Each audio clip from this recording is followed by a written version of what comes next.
sahig. Up, guys! Ewan, guys! Ito sobrang... Ito naman ito. Ay, bibili? Oh, maliit lang.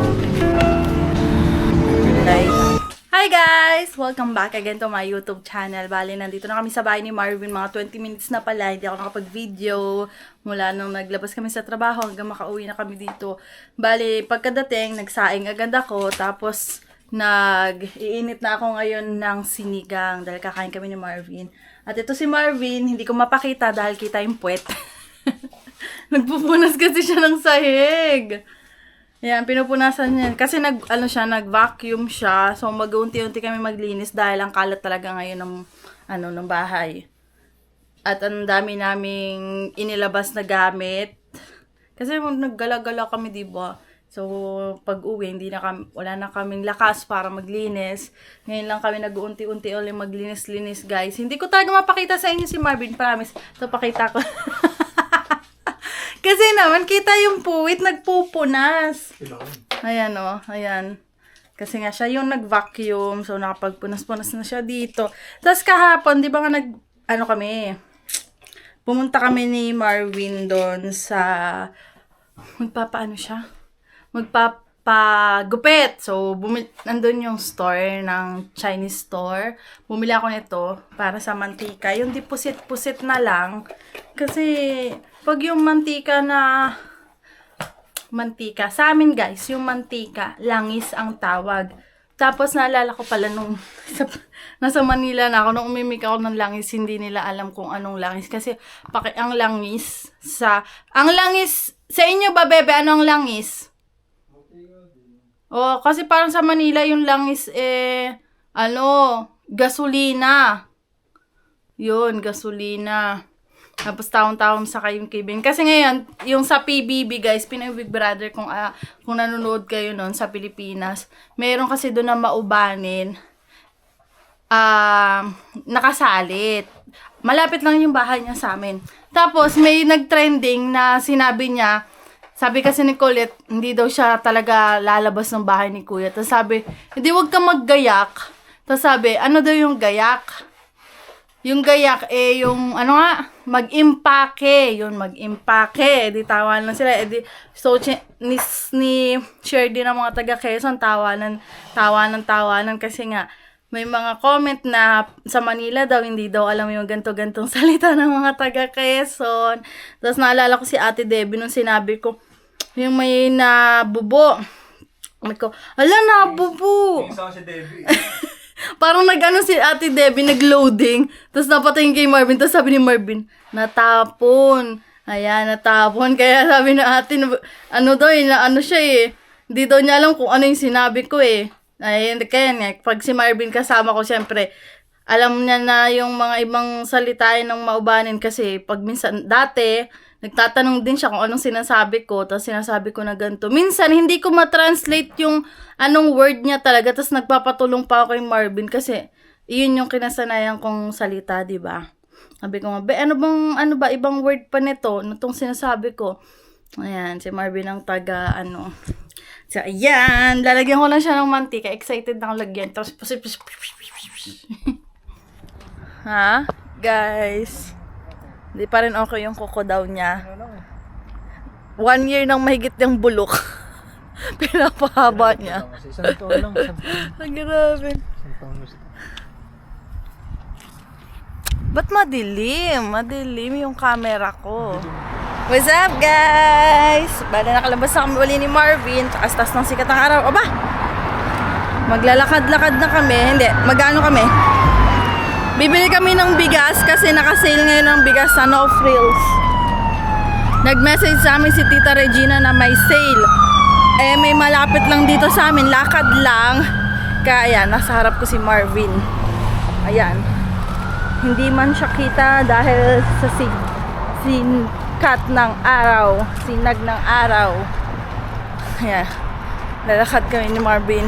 Nakano tayo? Spot Pinoy! Shoutout nga pala kay Ate Isay. Kasi may mga tinanong ako kay Ate Isay. Ate Isay, nasa siya? Vancouver? Si Lu naman. na ako. Sabi ko kay Marvin, punta muna tayo ng McDo. Magwa-washroom lang ako. Yan. Kaya tapos ang dami ng post din sa group guys about sa sale na bigas. Alam niyo naman, mga Pilipino, pag sale ng bigas, talagang agawan na daw yan. Madalian na talaga. Madamihan pati ang bili. Kasi, alam niyo, yung bigas ngayon, hindi ko alam kung totoo talaga yung nakikita ko. Kasi pag naka-sale, nakalagay 23.ek. Tapos naka-sale, 17ek. Ngayon parang, magkano ang sale? 15, no? Oh. Kasi sabi ko ba, yung regular price niya, 23. Dati lang yung regular price ng mga yan, 15 lang last year. Tapos pag nagsasale, nasa 12 lang yan. Tapos ngayon, 23 na. Ay, grabe ang pagkamahal. Grabe naman yung traffic dito. Uy, oh. Napakahaba ng traffic. Tapos kanina, alam nyo, pagpasok ko sa trabaho, sabi ko, bakit parang ang tagal nung bus namin na umandar. Yung pala, merong sama ng banggaan kanina dun sa may hindi ko alam kung saan part yun. Basta ang tama, ang sama ng tama. Kaya pala sabi ko, ang tagal hindi kami umaalis. Yung pala may nagbanggaan na dun sa unahan. Sa mismong gitna talaga. As in, wasak na wasak talaga. Saan, bebe? Tatawid na tayo, be? Para makaihi ako, ihi na ako eh. Sana may bigas pa. Kasi paubos na yung bigas namin ni Marvin. Pero bihira na lang din naman kami magbigas. Kasi minsan, ay nakatingin sa atin yung pulis. Wala man akong ginagawa. Guys, may nakita ako dito, DQ. Nandiyan. Tapos, sa Pilipinas may DQ din. Nakatitim naman kami ni Marvin noon. Ewan lang namin ngayon kung masarap ba yung DQ dyan, kung kaparehas lang sa Pilipinas. Hindi talaga kami pumapasok pa dyan. Nako, sa DQ.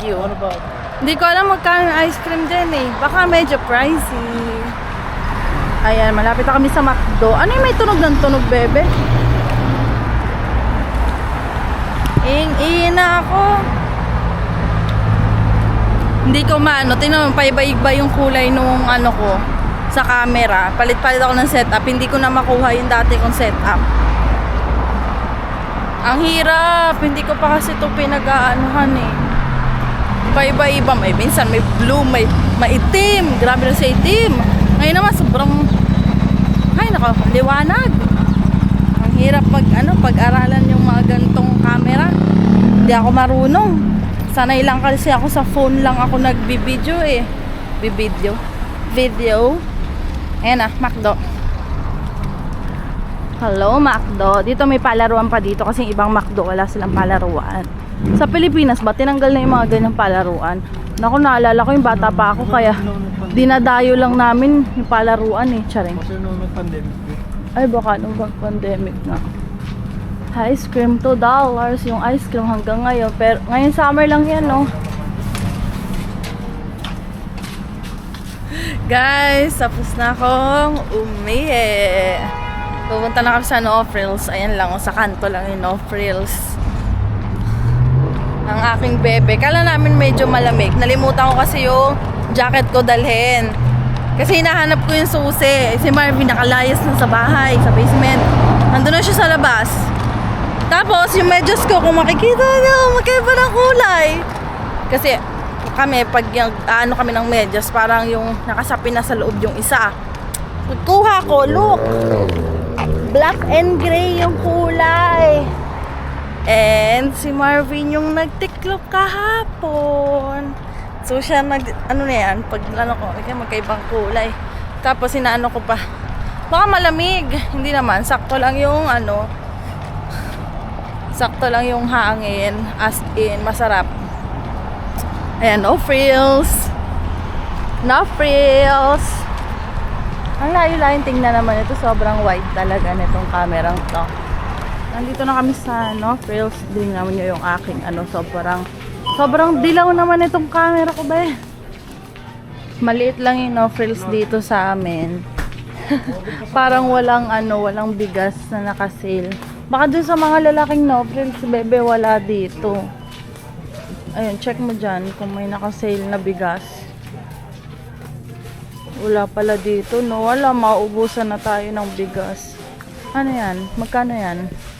19.99 yan eh. Hindi naman ata nakasale. 12 something na yung kaya eh. Kaya nga 12 something yan. Wala dito. Bili tayo saging mo. Saang lugar lang meron nun? Bolt sa Ilang saging? dalawa. Dalawa? Masan na muna. Pwede namang ay kaso ano eh, wala mang... Friday na bukas, saka ngayon tayo bibili? Bakit? Eh, Monday pa natin makakain yan. Hindi, pwede na kainin yun. Eh, di isa na lang muna. Oh, isa lang. Ito lang binili namin. Punta kami sa isang No Frills. Okay, nandito na kami guys. No Frills. Ayun. Pagkababa namin ng bus, ayun lang. Doon yung bus stop. As dito eh. Bilis lang. Sikat ng araw. Pag dito tayo sa sikat na, ayan, okay. May pagkurot sa tiyan ko. Dito na tayo. Ayan, dami pa oh. Dito. Ayun, bigas. Kuha ka na. Ikaw, kung Kasi pwede lang ako dito. baka, kasha. Mukha naman kasha. Ilan ba yung dating kasha? Ito yung isa. Oh, sige. Tatlo na para tagalan. Bango, ano yon? Bango nito ah. May mabango dito. Dito yun. Guys, ang dami dito. No frills. Saan lugar to, be? Ay, pag-upload mo yun, wala na. Ubus na yun. Wala na to pag-upload ko kasi late na ako mag-upload nito. Sorry na guys. Doon kasi sa may amin, yung lakad lang. Yung lakad lang sa amin, ano, ang tawag doon? Maliit lang, kaya ganyan. Ay dito, ano oh. Uy, bebe, baka sale din to mga chocolate to. Pwede natin papadala. Ano, kasya? Kasi ito dala ko dito. So, Kaya natin, sigit-pitin ko isa. okay. Rice is life. Tatlong rice. Guys, yung streetcar, oh. Iti-train nilang, train. Ayun na yung street. Tinitrain nila yung streetcar. Ayan, medyo, ano, iba pala kulay nito. Kala ko red din yan. Puti pala yan. Di ba yung mga ano sa downtown, puro pula? Tsaka yung mga bus pula. 34 pala yun. Di ba? Naghihintay na lang Oras kami bus. ng bus. Oras.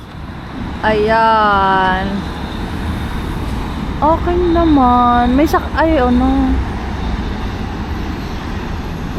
Pakita mo yung muscle mo. Patigasin mo. Dito sa kanila, walang may bili. Dito na pala. Ikaw na magbuhat niyan. Oh, sige.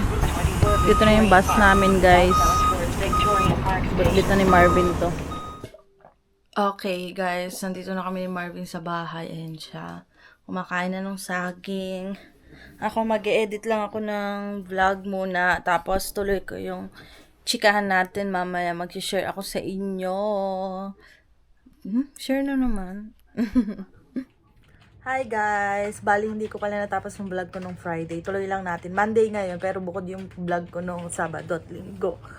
Gusto ko lang i-share sa inyo yung bagong announcement nga daw. Nagkakagulo na kasi sa mga GC about sa mga sponsorship tulad ng mga Lamia nga.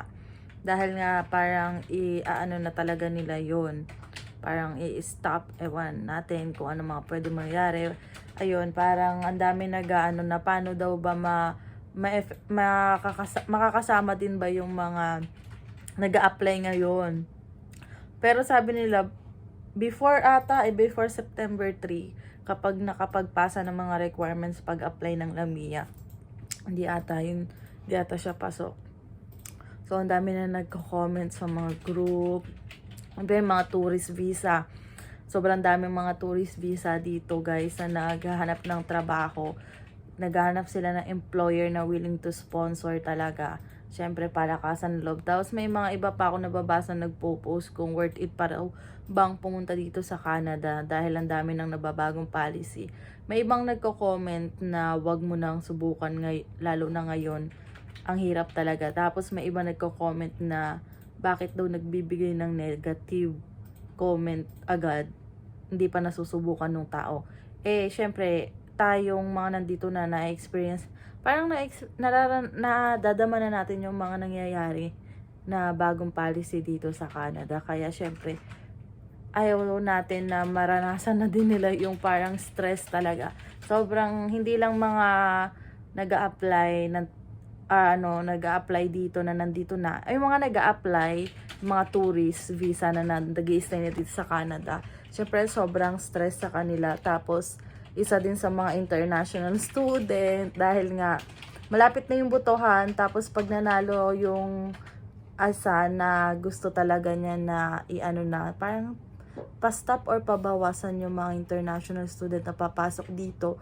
Tapos, ang plano din na parang hindi bigyan na ng PGWP yung mga international student. Kasi nga, nung dati nga, wala naman talagang PGWP daw ang mga international student. Pag nag-aral sila dito, pagka-graduate, alis na daw sila agad talaga sa Canada. So, parang naging business na nga daw yung pagiging international student dito sa Canada kasi nga laki-laki din kasi nung tuition, di ba? Ayun, hindi natin alam kung ano pa ang mga pwedeng mangyari, guys. Parang sabi nila every 6 months daw nagkakaroon ng mga pagbabago sa mga dito sa Canada. So yun nga, may naka-message sa akin ano daw nangyari sa Canada. Bakit close na ba't daw nag-close? Kasi parang naepektuhan yung pag-a-apply niya papunta dito sa Canada. Ayun nga, akala din kasi nung iba na wala dito, ang dali-dali din ang dali lang makahanap, ganito ganyan, ng trabaho, makakapag-apply, ganyan. Kasi nga, hindi din nila alam yung mga nangyayari dito. Kasi, syempre, yung sa Pilipinas, nasa Pilipinas tayo, ang mga napapanood nating balita, yung sa Pilipinas lang. Kung meron man sa abroad, konti lang yon. Hindi masyadong fino-focus yung sa abroad kasi nasa Pilipinas tayo. Ay, dito sa Canada, kung nandito sila, doon nila malalaman kung ano talaga totoo nangyayari dito sa Canada. Na ang dami din problemang nangyayari na hindi lang umaabot pa sa labas ng Canada, di ba? Nalalaman-laman lang nila yan kung kasali sa mga group na sa Facebook kasi doon magpo-post na ang bawat doon tao na nakasali na ganto ganyan, ganto na nangyayari daw. Basta ang dami na nagkakagulo na sila. Kahit kami din nakakabahan doon pero ayun, sabi nga nila Tito, yan, nadler namin kanina na wag daw matakot. Basta kung para sa'yo, mga ganyan, pinapalakas nila yung loob namin. Kaya daw kami nandito sa Canada, may purpose daw yon, diba? Pero syempre, depende rin yan kung hindi mo sasamahan ng gawa. Edi walang mangyayari. Yan.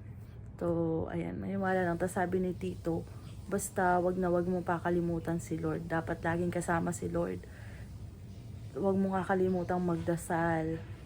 Yan talaga yung kailangan natin. Yun, basta,